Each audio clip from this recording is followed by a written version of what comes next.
Assalamualaikum warahmatullahi wabarakatuh, teman-teman. Selamat siang. Di sini teman-teman saya ingin berbagi informasi mengenai kamera. Sebaiknya teman-teman harus mengetahui segitiga exposure ini. Punya kamera tapi tidak tahu segitiga exposure ini apa maksudnya, sama dengan bohong. Mendingan kalian tidak usah punya kamera semacam ini. Di sini saya mempunyai kamera DSLR APS-C, bukan full frame-nya. APS-C dari Canon, bukan yang full frame-nya, tetapi APS-C. Untuk ini pemula sudah lumayan ini seperti saya. Jadi teman-teman, di sini yang pertama kita akan membahas shutter speed. Dari segitiga exposure ini ada 3, yaitu shutter speed, aperture, bukaan, dan ISO. Yang pertama kita akan membahas shutter speed. Shutter speed itu apa? Shutter speed itu kecepatan pergerakan dalam hasil foto dan video kamu, teman-teman. Jadi kalian harus menggunakan di mode manual. Kalian ke menu lalu setting movie exposure-nya. Kalau di video movie exposure-nya, jadi kalian harus ke menu dulu untuk mengatur kamera kalian untuk menggunakan mode manual. Itu di movie exposure. Kalau video di menunya kalian buat ke manual, jangan auto, di manual. Dan kalau di manual foto, untuk foto di sini teman-teman tinggal geser saja ini ke M, manual. Nah teman-teman, jika FPS kamu di 24, ini kita pakai 24 ya teman-teman, maka shutter speed kamu harus dikalikan 2. 24 tambah 24 jadinya 48, karena tidak ada 48, cuma 40 dengan 50 ya, minimal kurang lebih kita pakai di 24. 24 tambah 24 jadi 48. Sini kita 50. Jadi shutter speed. Jadi rumus shutter speed di situ harus di frame rate per second atau FPS per detiknya. Jadi kita harus pakai di 50 shutter speed.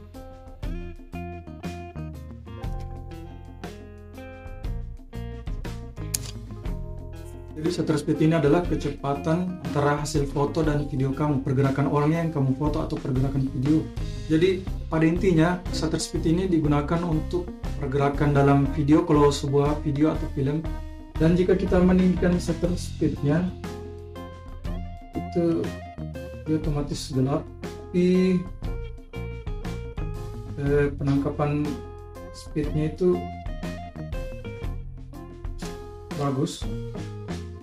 Seperti kita memfoto seseorang pemain bola atau merekam sebuah film, adegan film, jadi shutter speednya harus tinggi agar pergerakan belakangnya, motionnya belakang itu agak akan di orang berkelahinya itu bagus, dan belakangnya semacam pergerakan macam blur-blur gitu. Jadi teman-teman, pada intinya di shutter speed ini teman-teman, agar kalian lebih paham langsung, pada intinya saya jelaskan shutter speednya. Jadi kalau adegan action atau perkelahian di film atau video, teman-teman harus menggunakan shutter speed yang sangat tinggi, entah itu 1200 atau 1000 atau di atasnya lagi.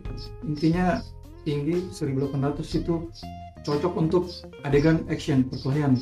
Jadi dalam pergerakan mereka itu teman-teman akan hasil pergerakannya itu lebih agak jelas, detail, tangkap. Seperti kalian misalkan untuk memfoto sebuah pemain sepak bola atau adegan atau MotoGP, jadi harus menggunakan shutter speed yang tinggi. Kalau semacam vlog begini atau foto di dalam rumah seperti ini, teman-teman tinggal gunakan shutter speed paling rendah saja, entah itu 130 atau rendahnya lagi atau 1/100. Yang jelas itu akan sangat membantu untuk membuat natural hasil video teman-teman atau hasil foto. Itu adalah shutter speed. Ya, mudah-mudahan teman-teman paham shutter speed. Tapi di sini otomatis akan gelap di kamera kamu. Kamu tinggal menggunakan bukaan. Nah, ini bukaan ini kita akan bahas selanjutnya di aperture. Atau kalian gunakan ISO, naikkan ISO-nya agar cahayanya terang dan menggunakan lighting lampu. Oke, dan yang selanjutnya itu ada aperture. Aperture apa di sini, teman-teman? kalau aperture ini intinya teman-teman bisa menghasilkan depth of field, atau yang biasa umumnya itu kita bilang blur bagian belakangnya, depannya fokus dan blur bagian belakangnya. Jadi jika teman-teman ingin menghasilkan background yang blur dan fokus depannya, itu teman-teman harus menggunakan bukaan aperture yang sangat besar. Maksudnya yang sangat besar itu angkanya sangat kecil. Itu saya di sini menggunakan lensa kit, jadi bukannya 3,5 paling rendahnya. Jika teman-teman mempunyai seperti lensa fix, itu bukannya 1,8, itu sangat blur sekali bagian belakangnya, itu sangat cocok untuk teman-teman gunakan untuk sebuah adegan film atau foto, juga untuk hasil background blur bagian belakang atau depth of field. Juga bukan besar ini cocok sekali untuk teman-teman membuat video atau film saat malam hari. Jadi aperture itu sangat singkat sekali. Aperture jadi menghasilkan depth of field atau blur, bukaan paling besar atau rendah. Jadi jika kalian menggunakan bukan yang paling kecil atau angkanya paling besar, maka dia akan fokus di semua titik. Jadi depan belakang tidak ada yang blur, tapi semua fokus. Itu adalah aperture atau f. Biasanya disebut f 1,3, f paling tinggi selanjutnya. Dan di sini yang terakhir ada ISO.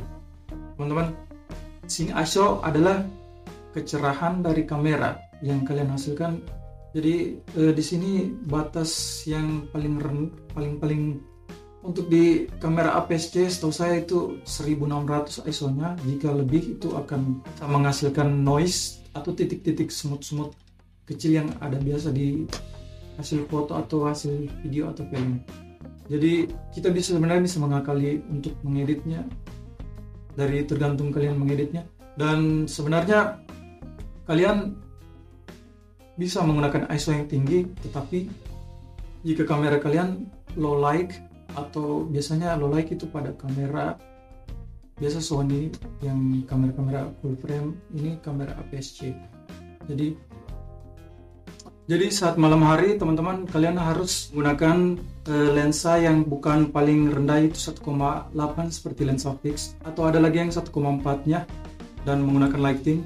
Ya saran saya kalau malam gunakan lensa yang bukan besar, 1,8 lensa fix. Ini bukan 3,5 paling rendahnya, jadi lensanya masih noise untuk malam. Kalau ISO-nya di atas 800 atau 600, jadi harus beli lensa fix teman-teman untuk malam hari. Kalau siang ya lensa kit nggak apa-apa. Jadi kayaknya mudah-mudahan lah teman-teman paham dengan apa yang saya maksud segitiga exposure ini.